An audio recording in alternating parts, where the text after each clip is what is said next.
Okay, so right now we are at the Chollar mine tour, and we are just about getting ready to actually go inside. It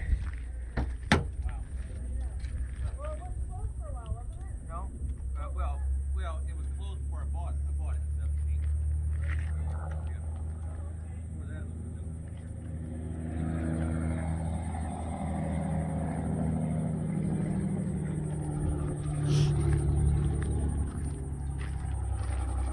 Oh shit. It's perfect, thank you. Thank you. Okay, Okay. thank you.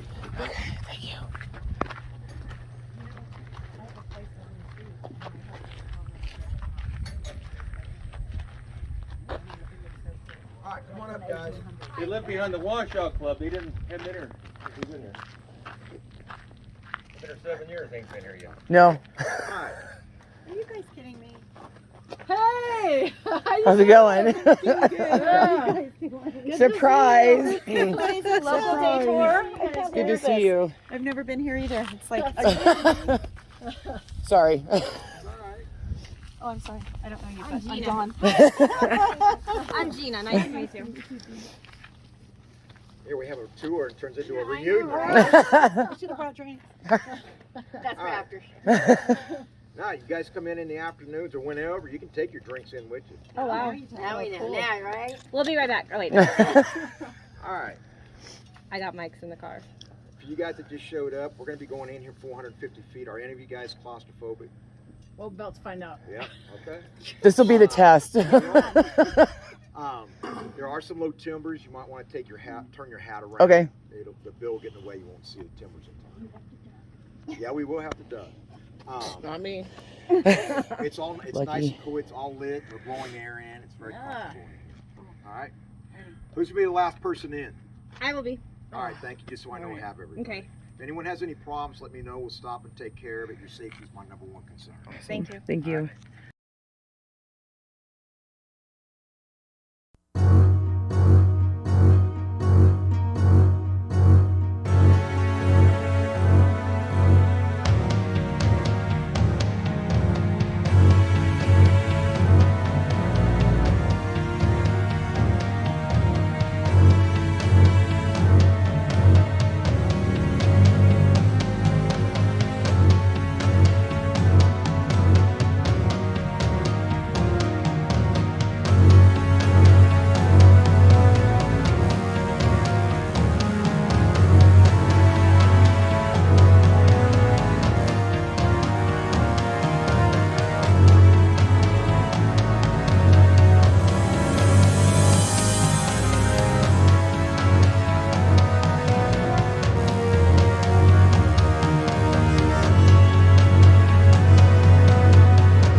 That's where these jackleg drills came in. They were pneumatic. They're hooked up there, and these work kind of like a hammer drill.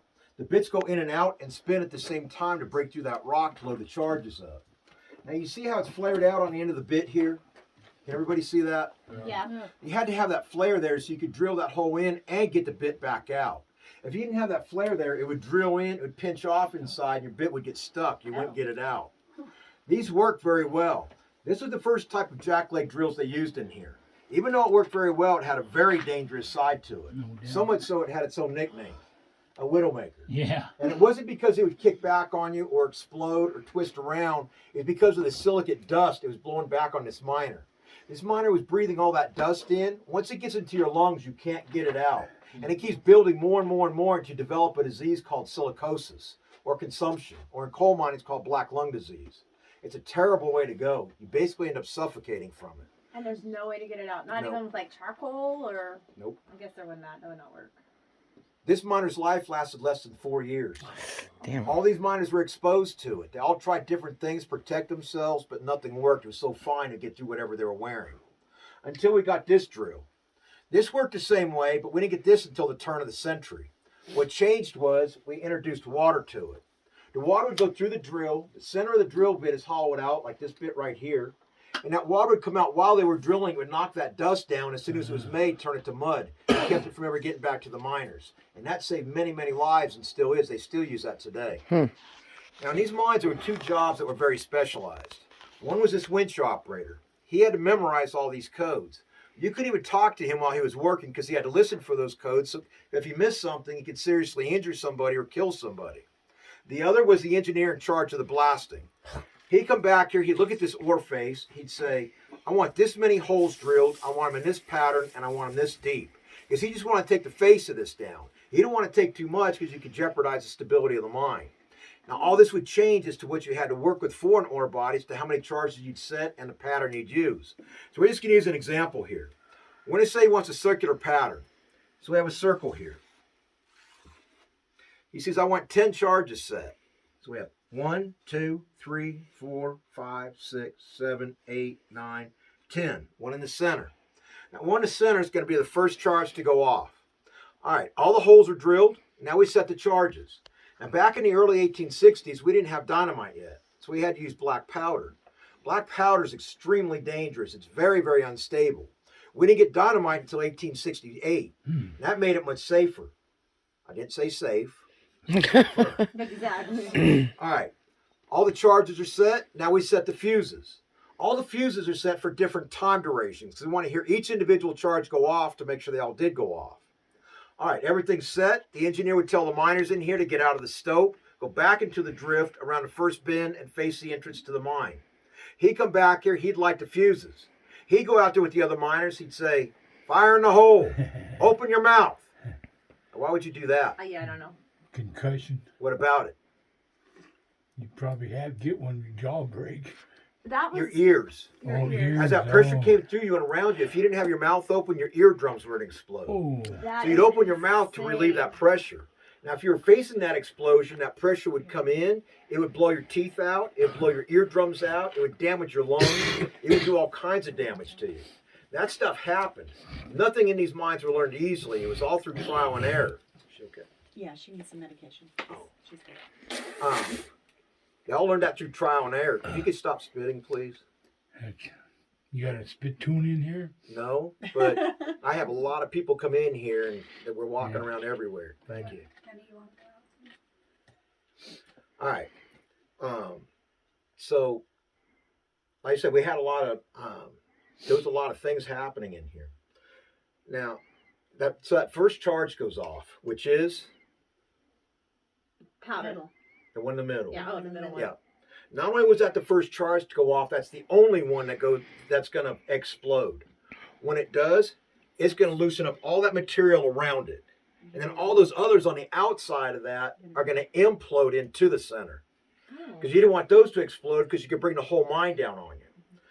All right. He hears that first charge go off. He starts counting. Boom, boom, boom, boom, boom, and so on. All the explosion stops. He says, all clear. I'm going to come back and check it out.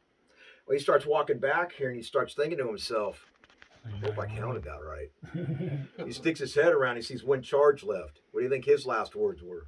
Oh, shit. Yeah, pretty much. Well, that happens sometimes. When it does, you're not going to just walk up on it and find out why it didn't go off. Think about when you do firecrackers and you get a dud. Hopefully you're smart enough not just to walk up on it and pick it up. You put something over it, or I don't know. Yeah. I don't do that. I don't mess with firecrackers. All right. Well, just gonna let that sit. Same thing here, but eventually somebody's got to find out why it didn't go off. Remember that guy that was hauling that bucket of doo-doo from that underground toilet? He might have just got a promotion. If you can call it that. No, they had a guy come back here with a long rod and a bucket of water. They would soak that charge down real well. They would use that rod, get that charge out of there into the water, and get it out of here. Oh, okay. So there was a way to diffuse it. Yes. Okay. And they weren't paid very well. Oh yeah, they were very well paid. They were? And I'll get into that here in a little Okay. bit. All right. But hopefully all 10 charges went off. All that ore came to the ground. They mucked that into the ore carts. They'd haul that off, and they'd start this whole process over. Okay. All right. We're going to go to the front of the stope now. I'm going to show you how they did this by hand before we had those jackleg drills. Will you give me a hand? Yep. Thanks. Appreciate it. All right. I need to get right where you Sure, are. no problem. I go right on here behind Sorry. you. Watch it. It's cold there. Jen. Yeah, I'm loving it. Cooler hog.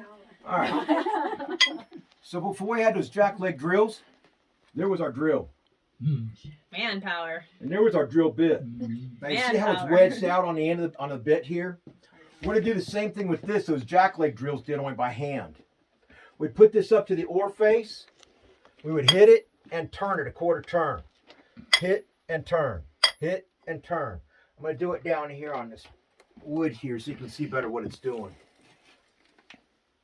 We put this up to the ore face. We would hit it and turn it. Hit and turn. So that's making a bigger hole than the rest of the drill bit. That way we can get that hole drilled and get the bit back out. So I can keep hitting without turning it, and it'll drive in, but I'll just have a big spike in there. So hit and turn. This is called a single jack. Now, if I was hitting it and somebody else was holding it, that'd be a double jack. So what's 3 people doing it called? Triple jack. A government job. Oh my gosh, so I would be so terrified to be holding it and somebody hitting it. Well, if it did, then we switch.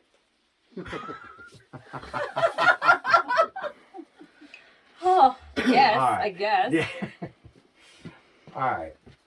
I told you they came back here looking for gold. Are you okay? I showed you the ore vein they were following. They ran into this stuff right here. They didn't know what it was, but it was everywhere. And they had to get all this out to get to the quartz behind it.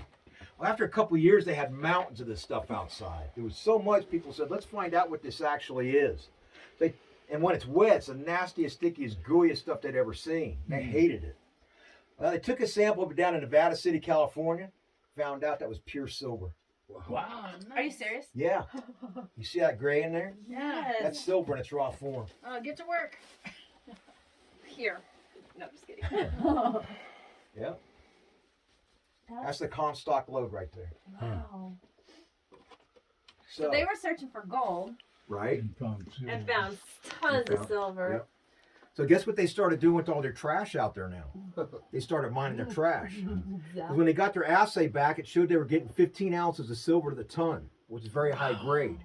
This was low grade, which is why they left it. Now, to put that in monetary terms, gold was going for $20 an ounce. Silver was going for $1.30 an ounce. Big difference. But for every ounce of gold we took out of here, we took out over 10 ounces of silver. Oh, wow. By the time we got down here in the Comstock, we'd taken out 192 million ounces of silver. 8,300,000 ounces of gold. That's why we're the silver state. Yeah. Now, I told you we took out $400 million here in the Comstock. California did take out more than we did. They took out over $500 million. But they did that over the course of 200 miles in the mother lode. We took out $400 million in the course of 2.5 miles. That's why we're the richest place on earth. Wow. All right. When we first came back here in the 1860s, we didn't have electricity yet. This was the first mine to get electricity, but we didn't get it until the 1890s. So we had to use candles. Right now, we're blowing air in here. If If we didn't have that air being blown in, we'd have never made it back here. We'd have died on the way. These timbers absorb all the oxygen. It's one of the reasons we tell people to stay out of abandoned mines. Not just because the animals and the critters that are living in there that can get you, or all the other hazards like cave-ins and stuff, but bad air. You can't see it, you can't smell it, you can't feel it. You just pass out and die of oxygen deprivation. So if you don't know what you're doing in those mines, please stay out. They kill people all the time. A few years ago, we had a school teacher up here. Went to the Savage mine. They found him 30 feet inside dead. Jesus. It doesn't take much. So you're just walking and you have no idea. You have You're no just, idea. No idea, and you just pass drop. out. Yeah, wow. Yep. So back then, those I was gonna miners say, how didn't have- do you get, okay, how do you Okay. keep the miners alive? Okay. So back then, those miners didn't have that air being blown in. So they had to either funnel the air in or dig air shafts throughout the mine to get that good air in here. And depending on what the weather's doing outside, it can get pretty breezy in here because we have a lot of strong winds up here at times. So this is what we had to work with for light. If I can get you to turn your light off, please. Get out. Now, that's pretty dark. But let your eyes adjust for a few seconds. You'll be surprised how much light that one candle puts off in total darkness. Yeah, once your eyes adjust. Yeah. Yeah. Already look around you. Don't look down the shaft here. There's a light down here I can't turn off, but look everywhere else. I can see everybody in here. I can see light at the back of the stove. I can see this ore body here next to the candle where I'd be working. I can see the ore cart rails here, so if there was an ore cart here, I could load it up. And they had more than one candle in here too. They had several set up throughout the stove, so it lit this up pretty well.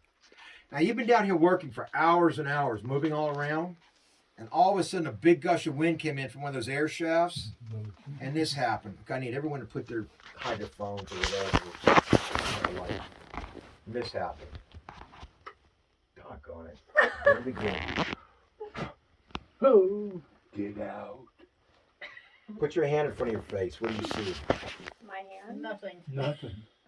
How I you think gonna because get I out see of the here? light coming Yeah. from the Oh, shaft. now I know, that's why I can said see don't it. look down. There's a light that I Yeah. can't turn off. Okay, yeah, no, I see nothing. Yeah. I can see your hand. How you gonna get out of here? Feel. Crawl. You get on I'm your like, hands that must and be knees, weird 'cause find I an can ore see cart my- rail and follow it out. And hope you're going the right direction. Wow. Either way, you're going to get out, but this way a lot quicker. All right. Has everybody heard about using canaries in the mines? Yeah. Yes. Have you? Nope. Okay, canary's a little yellow bird. They would take them and put them into cages, and they take them into the coal mines. Little tiny cages. Yeah. They barely fit in. As the coal decays, it puts off CO2 and methane gases that we can't breathe. So they'd take the canaries in with them while they were working. As long as the canaries are doing fine, we could keep working. If not, we had to get out because there was bad air in there. Okay. Well, luckily we don't have that problem here. Here we have a different problem. That's where these guys came in. Oh, God. You don't like What rats? is it, a Yeah. rat? Oh, the miners loved them. They taste great. Yeah. Oh, Yeah. God. What? I've They had to heard eat that. something. Gross. I've heard that. Yeah, they had to eat something. They're called gib nuts. I'm They like, taste like do chicken. they also taste like chicken? Yeah, they cook them over the candles. That's what they said They about became real frogs. rat chefs. They killed them Snakes, over too. the candles? Yeah. Snakes. You've heard of also. ratatouille before, right? Yeah, Mm-mm. cartoon. Mm-mm. Girls in the chef, Yeah, but you know that's French for something else, right? I'm messing around. I No, know. the miners actually led the rats in here, feeding them their lunch. They wanted them in here, and the rats wanted to be in here because they were well fed, not just by the miners, but back then these candles were made out of animal fat, so they're eating the drippings from the candles. Mm. These guys played a very important role in here. They could sense danger in a lot of ways before we could. If there was an earthquake, they could feel tremors before we could. If there was a fire, they could smell smoke before we could. And they always knew the way out. They didn't want to leave because they were well fed. So if you saw these guys scurrying out of here, you better be following them.